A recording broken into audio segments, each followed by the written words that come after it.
Guys नमस्ते, good morning. कैसे हैं आप सब? आई होप आप सब बढ़िया होंगे, मस्त होंगे, मज़े में होंगे।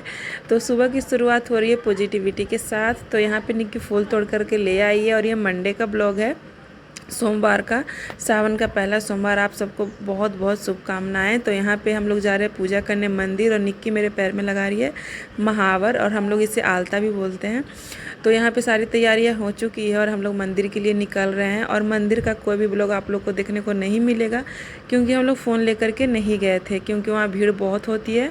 और फ़ोन पकड़ेंगे या पूजा करेंगे, इसलिए फ़ोन लेकर के नहीं गए थे, क्योंकि दोनों को ही पूजा करना था। इसलिए तो यहीं तक का ब्लॉग आप लोग को देखने को मिलेगा मंदिर का। और उसके बाद फिर हम लोग घर वापस आ गए थे पूजा पाठ करके। बहुत अच्छे से पूजा हो गई थी। और निक्की ने शरारा पहन रखा था, और मैंने अपना गोल्डन और ग्रीन कलर का जो मेरा साड़ी आप लोग कई बार ब्लॉग में देखे वो मैंने पहन रखा था। और मेरे पास टोटल ग्रीन कलर का साड़ी है, लेकिन मैं अभी और भी सोमवार आएंगे ना तब पहनूंगी। और यहाँ पे मैं बना रही हूँ शरबत, पानी चीनी नींबू वाला, और मम्मी चाय बना रही थी हम लोगों के लिए। तो शरबत मैं पीती नहीं हूँ ज़्यादा, पर बहुत ज़ोर से प्यास लग गई थी, इसलिए शरबत ही बना लिया। मीठे मीठे चीज़ से वो करना चाहिए, है ना, पीना चाहिए, खाना चाहिए मीठे मीठे चीज़। तो यहाँ पे देखिए, और बाबू भी बहुत बदमाशी कर रहा था। वो बोल रहा था मैं बनाऊंगा शरबत, और सारे इधर उधर गिरा रहा था, फेंक रहा था। इससे चींटियाँ भी लग रही थी बहुत ज़्यादा। तो निक्की यहाँ पे शरबत पी रही है, और फिर मैं पीऊँगी। और इस दिन का ब्लॉग यहीं तक है। और इसकी बदमाशियाँ देख लीजिए, कैमरे के सामने छीन रहा करके। और ये दूसरे दिन का ब्लॉग है। तो यहाँ पे मैं कर रही हूँ शिव चालीसा का पाठ। और आज से मैंने रखा है, मतलब सोमवार से मैंने रखा था साप्ताहिक सोमवार का व्रत, यानी प्रति सोमवार का। मुझे अभी कई सारे सोमवार करने हैं, तो मैंने सावन के पहले सोमवार से ये व्रत स्टार्ट किया था। तो ये अगले दिन का ब्लॉग है, उस दिन का नहीं है। तो मैं चौकी हटाने वाली थी भगवान जी का, तो मैंने सोचा आप लोग को एक बार दिखा दूं। कल तो मैं नहीं दिखा पाई थी, क्योंकि मैं पूजा कर रही थी, कथा वगैरह कर रही थी, और निक्की थी नहीं, इसलिए अभी मैं चौकी हटाने वाली हूँ। तो मैंने सोचा एक बार आप लोग को दिखा दूँ। कई दिनों से मैं ये व्रत करने के लिए सोच रही थी, बहुत दिन से, लेकिन बाबू कुछ ज़्यादा ही छोटा था, इसलिए नहीं कर पाई। तो अब बाबू थोड़ा बहुत तो कुछ खाने पीने लगा, इसलिए अब मैं करने के लिए ये वाला व्रत सोच रही हूँ, मतलब स्टार्ट कर दिया है। तो यहाँ पे पूजा हो चुकी है, और ऊपर मैं पूजा करूँगी, जो घर के भगवान जी हैं उनका पूजा करके, और फिर मंदिर जाऊँगी। सुबह सुबह भी हम लोग मंदिर जाते हैं, सोमवार के अगले दिन ज़रूर जाते हैं, एक लोटा जल चढ़ाने भगवान भोलेनाथ पे। तो यहाँ पे मैं और निक्की हम दोनों पूजा कर रहे हैं सुबह सुबह। बाबू अभी सो रहा है, मम्मी नाश्ता बना रही है, खाना बना रही है हम लोग के लिए। तो यही होता है ना, माँ माँ होती है। और अगर हम लोग ससुराल में रहें या फिर और कहीं, तो खाना खुद ही बनाना पड़ेगा पूजा पाठ करके। ये नियम है, ऐसा नहीं है कि मतलब ससुराल ख़राब है तो ये वो, कुछ नहीं। ऐसा हर घर का नियम है, जो लेडीज़ होती वही खाना बनाती हैं। तो यहाँ तो मायके में मम्मियाँ होती हैं, तो मम्मी थोड़ा सा अलग ही होती है।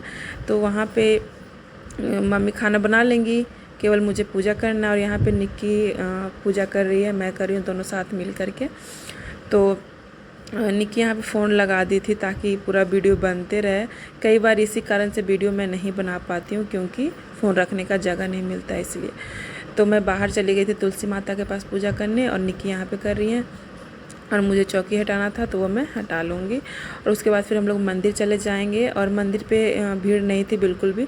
और मंदिर जाने के पहले बाबू उठ गया था, और उठ के बैठ गया था। फिर हम लोगों को उसको लेकर के जाना पड़ा, और वहाँ पे बहुत सारे बच्चे थे, तो उनके साथ खेल रहा था, और हम लोगों ने पूजा कर लिया था। तो यहाँ पे हम दोनों मिलकर के साथ में आरती कर रहे हैं। और पूजा पाठ करने के बाद फिर हम लोग मंदिर जाएंगे। मंदिर से आने के बाद फिर कुछ खाएंगे पिएंगे। तो आज का ब्लॉग कैसा लगा आप लोग ज़रूर बताइएगा, कमेंट करिएगा, क्योंकि कमेंट बिल्कुल नहीं आता है। व्यूज़ तो अच्छे होते हैं, पर कमेंट एक आधी होता है। अगर कमेंट कीजिए तो अच्छा लगता है देखने में, पढ़ने में। तो प्लीज़ कमेंट कर दीजिएगा, और वीडियो को लाइक करना बिल्कुल नहीं भूलिएगा। वैसे मुझे ब्लॉग बनाना बहुत अच्छा लगता है, और व्यू और कमेंट का तो अलग बात है। जिसका दिल होगा वही करेगा, जिसका नहीं होगा हम लोग ज़बरदस्ती भी नहीं कर सकते हैं ना। तो यहाँ पे देखिए मंदिर से आ गए थे, और मम्मी ने बहुत कुछ बनाया था। दाल फ्राई था, आलू की भुजिया, पराठा, करेले की भुजिया, चावल और चरौरी वगैरह, ये सब कुछ बनाया था मम्मी। लेकिन सबसे पहले मैंने प्रसाद खाया था, क्योंकि कोई भी व्रत करके कुछ मीठा खाकर ही व्रत तोड़ना चाहिए और ठंडा पानी पीकर, कुछ गरम गरम नहीं खाना चाहिए व्रत करने के बाद। तो हम लोगों ने खाया था। उसके बाद यहाँ पे शाम हो गई है, ये शाम की क्लिप है। तो व्रत करके ना अगले दिन मुझे ना कुछ चटपटा खाने का मन होता है, मतलब तीखा तीखा खाने का मन होता है बहुत शुरू से ही, जब शादी नहीं हुई थी उसके पहले से ही। तो पहले तो पापा समोसा वगैरह लेके आते थे, तो आज सोचा मैंने कि चलो मैगी ही बना लेते हैं थोड़ा तीखा करके। तो शाम को मैं बना रही हूँ मैगी। तो यहाँ पे मैगी बन रही है। और मुझे ना, आप लोग किस किस को तीखा खाने का मन करता है व्रत के बाद, क्योंकि व्रत के दिन मीठा मीठा बहुत ज़्यादा हो जाता है इसलिए। तो यहाँ पे मैगी बन रही है और हम सब अभी मैगी इंजॉय करेंगे। तो मैं मैगी ना मम्मी बना रही थी, मैं नहीं बना रही हूँ, मम्मी बना रही हैं। तो मैं गलती से बोल दी कि मैं बना रही हूँ, मम्मी बना रही थी। तो मम्मी मैगी बना देंगी, उसके बाद फिर हम सब खाएंगे मैगी। और मम्मी मैगी भी बहुत टेस्टी बनाती हैं। तो यहाँ पे बारिश भी होने लगी थी बहुत तेज़, क्योंकि सावन का महीना बारिश तो होती ही रहती है, कभी सुबह में कभी शाम में। बारिश तो रोज़ ही हो रही है हमारे तरफ। आपके यहाँ हो रही है कि नहीं ज़रूर कमेंट कीजिएगा। और अब मिलेंगे नेक्स्ट ब्लॉग में। और ये ब्लॉग कैसा लगा ज़रूर बताइएगा, आप लोग बताते नहीं हैं, कमेंट ज़रूर किया कीजिए। और कोशिश कर रही हूँ कि आगे भी ब्लॉग डालते रहूँ। तो देखिए मैगी कुछ इस तरीके से बन के रेडी